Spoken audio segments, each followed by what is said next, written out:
ಎಲ್ರಿಗೂ ನನ್ನ ನಮಸ್ಕಾರಗಳು. ವೇದವಾಸ ವೈಬ್ಸ್ ಚಾನಲ್ಗೆ ಸ್ವಾಗತ ಸುಸ್ವಾಗತ. ಇವತ್ತ ಸಂಪತ್ ಶನಿವಾರ, 3ನೇ ಶನಿವಾರ ರೀ. ಏನು ಸ್ಪೆಷಲ್ ಅಂತೀರಿ? ನಿಮಗೆಲ್ಲ ಗೊತ್ತೇ ಅದ. ಆದರೂ ಕೂಡ ಇವತ್ತು ಸ್ವಲ್ಪ ನೈವೇದ್ಯಕ್ಕೆ ಏನು ಬೇಕೋ ಅಷ್ಟ, ಅದ್ರೊಳಗೆ ಸ್ವಲ್ಪ ಡಿಫ್ರೆಂಟ್ ಆಗಿ ಮಾಡೀನ್ರಿ. ಏನು ಸ್ಪೆಷಲ್ ಮಾಡೀನಿ ಅಂತಂದ್ರೆ, ಮನಿ ಒಳಗೆ ಸೌತಿಕಾಯಿ ಇದ್ದು ರೀ, ಒಂದು 2-3, ಹಂಗೆ ಒಂದು 2-3 ಡೊಣ್ ಮೆಣಸಿನ್ಕಾಯಿ ಇದ್ದು, ಮತ್ತು ಮನಿ ಮುಂದೇನದ ಪಲ್ಯದವ್ರು ಬಂದಿದ್ದರ್ರಿ. ಹಿಂಗಾಗಿ ಪಾಲಕ್ ಒಂದು 3 ಸೂಡು, ಅಂದ್ರೆ ನಮ್ಮ ಕಡೆ ಹೆಂಗ್ರಿ 20 ರೂಪಾಯಿಗೆ 3 ಸೂಡು, ಅಂದ್ರೆ 3 ಕಟ್ ಅಂತ ನೀವು ಹೇಳ್ತಿರಲ್ಲ, ಅವನ್ನ ಕೊಡ್ತಾರ್ರಿ. ಹಿಂಗಾಗಿ 3 ಕಟ್ಟು ಪಾಲಕ, 3 ಕಟ್ಟು ಮೆಂತ್ಯ ತೊಗೊಂಡಿದ್ದೀರಿ. ಅವನು ಎಲ್ಲ ಚೆಂದಾಗಿ ಆರಿಸಿ ಇಟ್ಟುಕೊಂಡು ತೊಳೆದು ಹೆಚ್ಚಿ ಇಟ್ಕೊಳಕತ್ತೀನಿ ರೀ.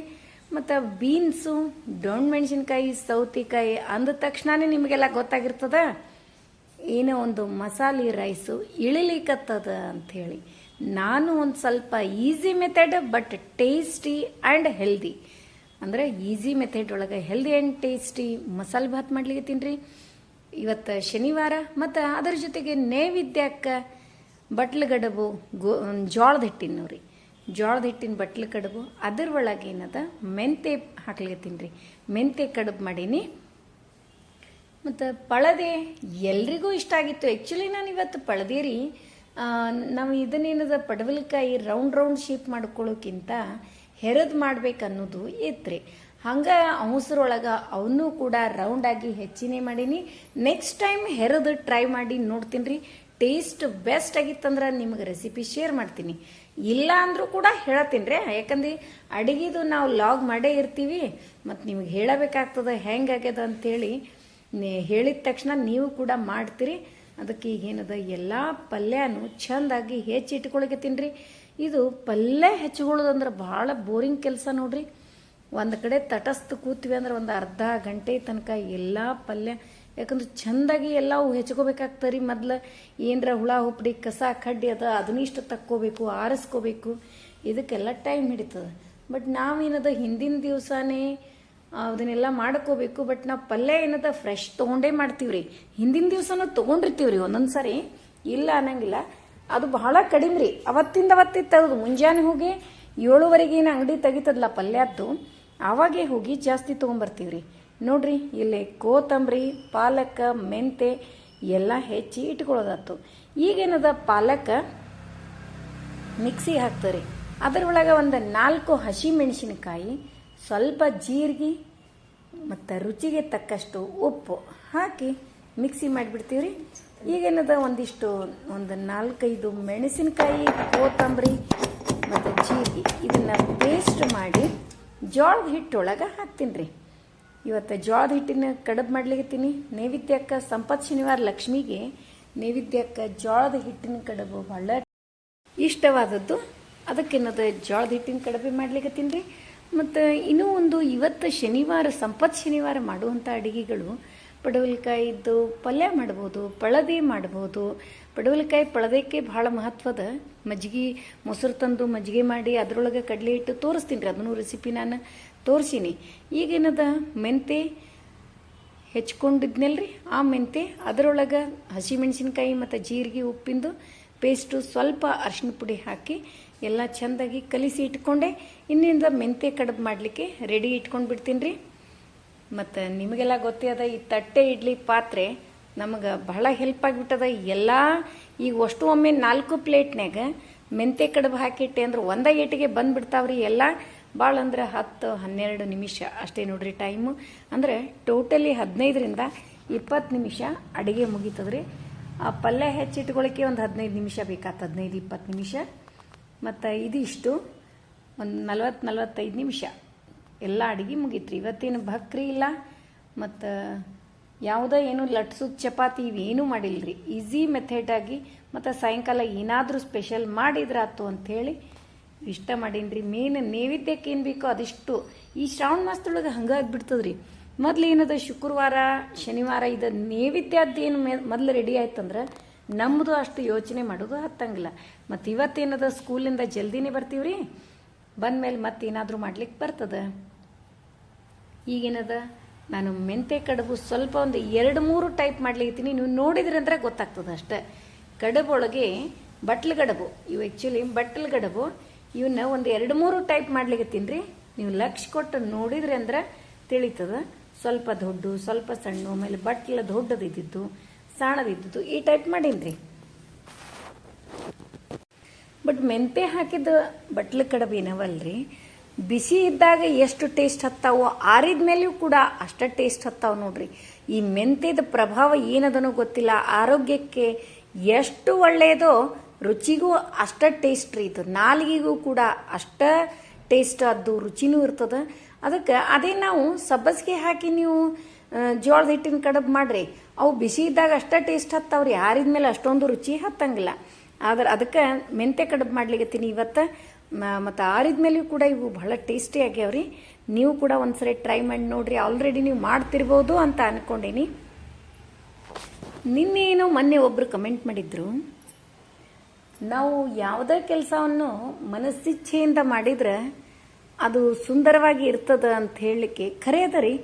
ನಾವು ಇಷ್ಟಪಟ್ಟು ಮಾಡಿದ್ರೆ ಕಷ್ಟ ಯಾವುದು ಕಷ್ಟನೇ ಅಲ್ರಿ.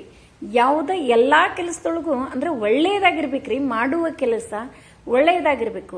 ಬ್ಯಾಸರಿಕೆ ಮಾಡಿಕೊಳ್ಳಾರ್ದ ನಾವೇನದ ಇಷ್ಟಪಟ್ಟು ಮಾಡಿದ್ರೆ ಯಾವ ಕೆಲಸನೂ ಕಷ್ಟ ಅನ್ಸಂಗೆ ಇಲ್ರಿ. ಅದಕ್ಕೆ ರೀ ಆಮೇಲೆ ಐಡಿಯಾಸು ಚಲೋ ಬರ್ತಾವ್ರಿ. ನೀವು ಬೇಕಾದ ಕೆಲಸ ಇರಲಿ ರೀ, ಒಂದು ಅಡುಗೆನೇ ಆಗಲಿ, ಒಂದು ರಂಗೋಲಿನೇ ಆಗಲಿ, ಮನೆ ಕೆಲಸನೇ ಆಗಿರಲಿ, ಇಷ್ಟಪಟ್ಟು ಮಾಡ್ಲಿಕ್ಕತ್ವಿ ಅಂತಂದ್ರೆ ನಮಗೆ ಐಡಿಯಾಸ್ ಹಿಂಗೆ ಮಾಡಿದ್ರೆ ಹಿಂಗೆ ಮಾಡಿದ್ರೆ ಹೊಸ ಹೊಸ ಕ್ರಿಯೇಟಿವಿಟಿ ಅಂತಾರಲ್ರಿ, ಅದು ಎಲ್ಲಾರೊಳಗೂ ಇರ್ತದ್ರಿ. ಯಾರೂ ಬಾರ್ನ್ ಯಾರು ದಡ್ಡ ಅಂತ ಇರಂಗಿಲ್ರಿ, ಯಾರಿಗೂ ಬರುವುದಿಲ್ಲ ಅಂತ ಇರಂಗಿಲ್ಲ. ಎಲ್ಲ ವಿದ್ಯೆಗಳು ಎಲ್ಲರಲ್ಲಿಯೂ ಇರ್ತಾವ. ಬಟ್ ನಾವು ಕೆಲವೊಬ್ರು ಏನು ಮಾಡ್ತಾರ, ಅವನ್ನ ಕೆದರಿ ತೆಗಿತೀವ್ರಿ ಹೊರಗೆ. ಆದ್ರೆ ಕೆಲವೊಬ್ರು ಅಲ್ಲೇ ಹೊಚ್ಚಿ ಮಲಗಿಸಿ ಯಾವತ್ರನ್ನ ಎಬ್ಬಸ್ಲಿಕ್ಕೆ ಹೋಗಂಗಿಲ್ರಿ.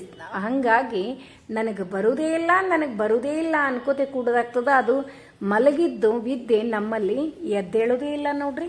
ಈಗೇನು ಮಾಡ್ಲಿಕತ್ತೀನಿ ಗೊತ್ತೇನ್ರಿ, ಎಲ್ಲಾನು ಚಂದಾಗಿ ಒಗ್ಗರಣೆ ಹಾಕೊಳಿತೀನಿ. ಆ ಕಡೆ ಸೈಡ್ ಅಂತೂ ಬಟ್ಲು ಗಡಬಾಗ್ಲಿಕತ್ತವ್ರೆ, ಆ ಕಡೆ ಏನು ಚಿಂತೆ ಇಲ್ಲ. ಇಲ್ಲಿ ಮಸಾಲೆ ರೈಸಿಗೆ ಏನೇನು ಹೆಚ್ಚಿಟ್ಕೊಂಡಿದ್ದೀರಿ, ಮತ್ತು ಪಾಲಕ್ ಅಂತೂ ಮಿಕ್ಸಿಗೆ ಹಾಕೊಂಡು ಬಂದೀವ್ರಿ. ಇಲ್ಲೇನದ ಸೌತೆಕಾಯಿ, ಡೊಣ್ ಮೆಣಸಿನ್ಕಾಯಿ ಮತ್ತು ಬೀನ್ಸು ಇವನ್ನೆಲ್ಲ ಚಂದಾಗಿ ತಾಳಿಸ್ಕೋತೀನಿ ರೀ. ಅಷ್ಟು ತಾಳಿಸ್ಕೊಂಡು ಅದರೊಳಗೆ ಏನದ ಒಂದು ಸ್ವಲ್ಪ ಅರಿಶಿನ ಪುಡಿ ಹಿಂಗ ಹಾಕ್ತೀನಿ ರೀ, ಕಲರ್ ಚಂದ ಬರ್ತದ. ಮತ್ತು ಈಗೇನು ನಾ ಮಿಕ್ಸಿಗೆ ಹಾಕಿದ್ನಲ್ಲ ಪಾಲಕ್, ಅವಾಗೂ ಕೂಡ ಸ್ವಲ್ಪ ಉಪ್ಪು ಹಾಕಿದ್ದೆ, ಇನ್ನೊಂಚೂರು ಉಪ್ಪು ಹಾಕಿದೆ ರೀ. ಅದರೊಳಗೆ ಏನದ ಮಸಾಲೆ ಪುಡಿ ಮಾಡೋದು ತೋರಿಸ್ರಿ ಅಂತೀರಿ. ಶುವರ್ ರೀ, ತೋರಿಸ್ತೀನಿ. ಸಾಮಾನು ತಂದು ಇಟ್ಕೊಂಡೀನಿ. ಅದರೊಳಗೆ ಒಂದು ಸ್ವಲ್ಪ ಯಾವುದೇ ಖಾರದ ಐಟಮ್ ಮಾಡ್ರಿ, ನೀವು ಸ್ವಲ್ಪ ಬೆಲ್ಲ ಹಾಕ್ರಿ, ಭಾಳ ಟೇಸ್ಟ್ ಆಗ್ತದ್ರಿ. ಬೇಕಾದ ಖಾರದ ಐಟಮ್ ಮಾಡ್ರಿ. ನಮಗೆಲ್ಲ ಏನು ಗೊತ್ತು, ಹುಳಿ ಹಾಕಿದ್ರೆ ಅಷ್ಟ ಬೆಲ್ಲ ಹಾಕಬೇಕು ಅಂತ ಇರ್ತದೆ. ಸ್ವೀಟ್ ಏನು ಆಗಂಗಿಲ್ರಿ, ಸ್ವಲ್ಪ ಬೆಲ್ಲ, ಸಣ್ಣ ಬೆಲ್ಲದ ಕರಣಿಯನ್ನು ಹಾಕೋದ್ರಿ, ಡಿಫ್ರೆಂಟ್ ಟೇಸ್ಟ್ ಆಗ್ತದ. ಅದು ಒಂಥರ ಅಂದ್ರೆ ಐಡೆಂಟಿಫೈ ಮಾಡ್ಲಿಕ್ಕೆ ಆಗಲ್ಲ, ಅಷ್ಟೊಂದು ರುಚಿ ಕೊಡ್ತದ್ರಿ. ಈಗೇನು ಮಾಡ್ಲಿಕತ್ತೀನಿ, ಮಜ್ಜಿಗೆ ಕಟ್ಕೊಳಿಕತ್ತೀನಿ ರೀ. ಮಜ್ಜಿಗೆ ಒಳಗೆ ಸ್ವಲ್ಪ ಒಂದು 2-3 ಹಸಿ ಮೆಣಸಿನ್ಕಾಯಿ, ಸ್ವಲ್ಪ ಕೊತ್ತಂಬರಿ, ಜೀರಿಗೆ ಹಾಕಿ ಚೆಂದಾಗಿ ಮಜ್ಜಿಗೆ ಮಾಡಿಕೊಂಡೆ. ಮತ್ತು ಅದರೊಳಗೆ ಏನದ ರೀ, ಒಂದಿಷ್ಟು ಕಡಲೆ ಹಿಟ್ಟನ್ನು ಹಾಕ್ತೀನಿ. ಹಾಕಿ ಮಜ್ಜಿಗೆ ರೆಡಿ ಆಗ್ತದೆ. ಈಗೇನದ ಪಡವಲಕಾಯಿ ರೌಂಡ್ ಶೇಪಲ್ಲಿ ಕಟ್ ಮಾಡಿ ಇಟ್ಕೋತೀನಿ ರೀ. ಹೆರದು ನೆಕ್ಸ್ಟ್ ಟೈಮ್ ಮಾಡಿ ಟ್ರೈ ಮಾಡಿ ಹೇಳ್ತೀನಿ ರೀ ಹೆಂಗಾಗಿತ್ತಂತ ಹೇಳಿ. ಬೆಸ್ಟ್ ಆಗಿತ್ತಂದ್ರೆ ನೀವು ಟ್ರೈ ಮಾಡಾಕಂತ್ರಿ, ಬೆಸ್ಟ್ ಆಗಿಲ್ಲ ಅಂದ್ರೆ ಅದನ್ನು ಕೂಡ ನಿಮಗೆ ಹೇಳ್ತೀನಿ. ಸುಳ್ಳ ಬೆಸ್ಟ್ ಅಂತೂ ಹೇಳಂಗಿಲ್ರಿ. ಈಗ ನೋಡ್ರಿ ಮೆಂತೆ ಕಡುಬು ರೆಡಿ ಅದು, ಕೆಳಗಿಳಿಸಿಟ್ಟಿನಿ. ಈಗ ಒಂದು ಸ್ವಲ್ಪ ಕಡಲೆ ಹಿಟ್ಟು ಹಾಕಿ ಮಜ್ಜಿಗೆಗೆ ಇನ್ನೊಂದ್ಸರಿ ಕಟ್ಟೋದು ರೆಡಿ ಇಟ್ಕೊಂಡು ಬಿಡ್ತೀನಿ ರೀ. ಇನ್ನೇನದ ಒಗ್ಗರಣೆ ಮಾಡ್ಕೊಂಡ್ಬಿಡುದ್ರಿ. ಸ್ವಲ್ಪ ಒಗ್ಗರಣೆ ಮಾಡ್ಕೊಂಡು ಒಂದು 2 ಸ್ಪೂನ್ನಷ್ಟು ಎಣ್ಣೆ ಹಾಕಿ ಅದರೊಳಗೆ ಜೀರಿಗೆ, ಸಾಸಿವೆ, ಅರಿಶಿನ ಪುಡಿ, ಇಂಗು ಹಾಕಿ ಪಡವಲಕಾಯಿ ಏನು ಕಟ್ ಮಾಡಿ ಇಟ್ಕೊಂಡಿದ್ವಲ್ರಿ ಅದನ್ನು ಚೆಂದಾಗಿ ಕೈ ಆಡಿಸ್ಬೇಕ್ರಿ. ಅಂದ್ರೆ ತಾಳಿಸ್ಕೋಬೇಕು, ಎಣ್ಣೆ ಒಳಗೆ ತಾಳಿಸ್ಕೊಳ್ರಿ. ಆಮೇಲೆ ಇದು ಮಜ್ಜಿಗೆ ಏನು ಕಡ್ದು ಇಟ್ಕೊಂಡಿದ್ವಲ್ಲ ಅದನ್ನು ಆ್ಯಡ್ ಮಾಡಿ ಒಂದು 2 ಕುದಿಸ್ಬಿಟ್ರೆ ಮಸ್ತ್ ಪಡವಲಕಾಯಿ ಮತ್ತು ತಿಪ್ರಿಕಾಯಿ ಅಂತಾರ್ರಿ. ಪಡವಲಕಾಯಿಗೆ ತಿಪ್ರಿಕಾಯಿ ಅಂತ ಇದಕ್ಕೆ ಭಾಳ ಮಾಡಿ ಹೆಸರು ರೀ. ತಿಪ್ಪಿಯೊಳಗೆ ಜಾಸ್ತಿ ಬೆಳಿತಂತ ತಿಪ್ರಿಕಾಯಿ ಅಂತಾರೇನೋ ಗೊತ್ತಿಲ್ಲ. ನಾನೇ ಸ್ವಂತ ಕ್ರಿಯೇಟಿವಿಟಿ ರೀ ಅದು. ಪಡವಲಕಾಯಿ ಇದಕ್ಕೆ ತಿಪ್ಪರಿಕಾಯಿ ಅನ್ನೋದು ನಾ ಕೇಳೀನ್ರಿ. ನೋಡ್ರಿ ನೋಡಿದ್ರಿ ಅನ್ನಿಸ್ತದ ಎಷ್ಟು ಟೇಸ್ಟ್ ಆಗ್ಯದ ಅಂತ ಹೇಳಿ. ಇದನ್ನು ನಾವೇನು ಮಾಡಿದ್ವಿ ಗೊತ್ತೇನ್ರಿ, ವೈಟ್ ರೈಸ್ ಮಾಡಿಲ್ಲ ಮತ್ತು ಇದು ಪಳದೆ ನೀವು ಎದಕ್ಕೆ ಹಚ್ಕೊಂಡು ತಿಂತ್ರಿ ಅಂತ ಅಂತಿರ್ಬೋದು. ಈ ಬಟ್ಲ ಕಡಬು ಏನು ಮಾಡೀನಿಲ್ರಿ, ಬಟ್ಲ ಕಡಬಿಗೆ ಪಳದೆ ಹಚ್ಕೊಂಡು ತಿಂದು ಟೇಸ್ಟ್ ನೋಡಿದ್ರೆ ಎಂಥ ಸೂಪರ್ ಅಂದ್ರಿ, ಖರೇ ರೀ, ಭಾಳ ಟೇಸ್ಟ್ ಆಗಿತ್ತು. ನೀವು ಕೂಡ ಹಿಂಗೇನೆ ಮಾಡಿ ನೋಡ್ರಿ. ಡಿಫ್ರೆಂಟ್ ಹೆಲ್ದಿ ರೆಸಿಪಿ ರೀ, ಮನೆ ಒಳಗೆ ಎಲ್ಲೋ ಹೋಟ್ಲಕ್ಕೆ ಎಲ್ಲ ಹೋಗಿ ತಿಂತೀವಿ ಅಂಥದ್ರಕ್ಕಿಂತ ಇದು ಮನೆ ಒಳಗೆ ಮಾಡಿ ಮಕ್ಕಳು ಕೂಡ ಇಷ್ಟಪಡ್ತಾರ್ರಿ. ಮಂಗಳಂ ಜಯ ಮಂಗಳಂ ಮಂಗಳ ಮಂಗಲ ಶಾಖಾಂಬರಿಗೆ ಮಂಗಳಂ ಜಯ ಮಂಗಳಂ ಕಾಲರಂಬಿಗೆ ಕೈಯಲ್ಲಿ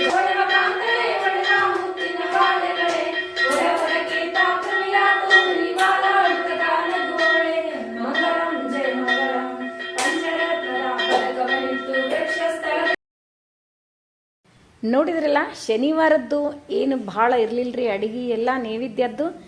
ಪಾಯಸ ಅದು ನೀನು ವಿಡಿಯೋ ಮಾಡ್ಲಿಕ್ಕೆ ಹೋಗಲಿಲ್ಲ, ಸಣ್ಣ ರವದ್ದು ಸ್ವಲ್ಪ ಪಾಯಸ ಮಾಡಿದ್ದೀರಿ, ವಿಡಿಯೋ ಮಾಡ್ಲಿಕ್ಕೆ ಆಗಲಿಲ್ಲರಿ, ಅದು ಫಾಸ್ಟಾಗಿ ಮುಗಿದ್ಬಿಡ್ತು.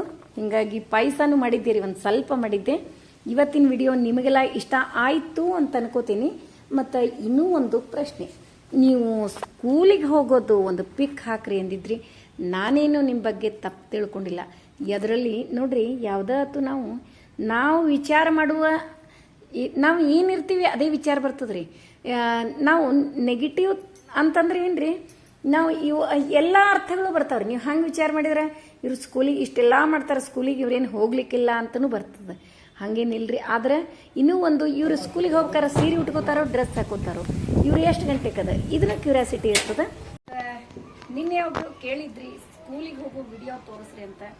ಖರೆ ವಿಡಿಯೋ ಮಾಡ್ಲಿಕ್ಕೆ ಯಾರು ಇರ್ತಿದ್ದಿಲ್ಲ. ಇವತ್ತು ನನ್ನ ಮಗಳು ಆಕಿನೂ ನನ್ನ ಜೋಡಿ ಸ್ಕೂಲಿಗೆ, ಅಂದ್ರೆ ನಮ್ಮ ಸ್ಕೂಲಿಗೆಲ್ಲ ಅವ್ರು ಕಾಲೇಜ್ ಕೊಂಟ ಲೇಟಾಗಿ, ಹಂಗಾಗಿ ಒಂಚೂರು ವಿಡಿಯೋ ಮಾಡಿ ಅಂತಂದ್ರೆ ಅದು ಆಯ್ತ್ರಿ.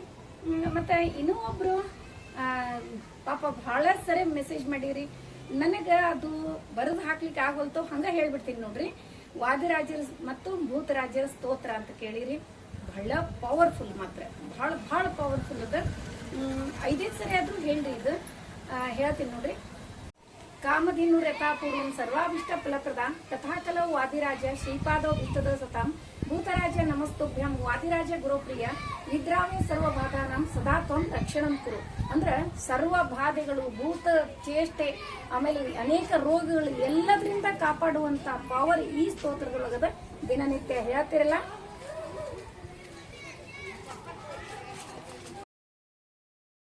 ನೋಡಿದ್ರಲ್ಲ, ಇವತ್ತಿನ ವಿಡಿಯೋ ನಿಮಗೆಲ್ಲ ಇಷ್ಟ ಆಯಿತು ಅಂತ ಅನ್ಕೋತೀನಿ. ನಮ್ಮ ವಿಡಿಯೋಗಳು ನಿಮಗೆ ಇಷ್ಟ ಆದ್ರೆ ಲೈಕ್ ಮಾಡ್ರಿ, ಶೇರ್ ಮಾಡ್ರಿ. ಹೊಸದಾಗಿ ನೋಡ್ಲಿಕ್ಕತ್ತವ್ರು ನಮ್ಮ ವಿಡಿಯೋಸ್ ಇಷ್ಟ ಆದ್ರೆ ಬಿಡ್ಲಿಕ್ಕೆ ಹೋಗ್ಬೇಡ್ರಿ, ಲೈಕ್ ಮಾಡಿ, ಸಬ್ಸ್ಕ್ರೈಬ್ ಮಾಡ್ರಿ. ಹಂಗೆ ಫ್ರೆಂಡ್ಸ್ ಆ್ಯಂಡ್ ರಿಲೇಟಿವ್ಸಿಗೆಲ್ಲ ಶೇರ್ ಮಾಡ್ತಿರಲ್ಲ. ಮತ್ತೆ ಮುಂದಿನ ವಿಡಿಯೋದಲ್ಲಿ ಸಿಗೋಣ. ಧನ್ಯವಾದಗಳು. ಮತ್ತು ನಮ್ಮ ಸ್ಕೂಲು ಸಮೀಪ್ರಿ ಭಾಳ ಅಂದ್ರೆ ಒಂದು 10 ನಿಮಿಷನಾಗ ನಾನು ಸ್ಕೂಲ್ ಒಳಗೆ ಇರ್ತೀನಿ.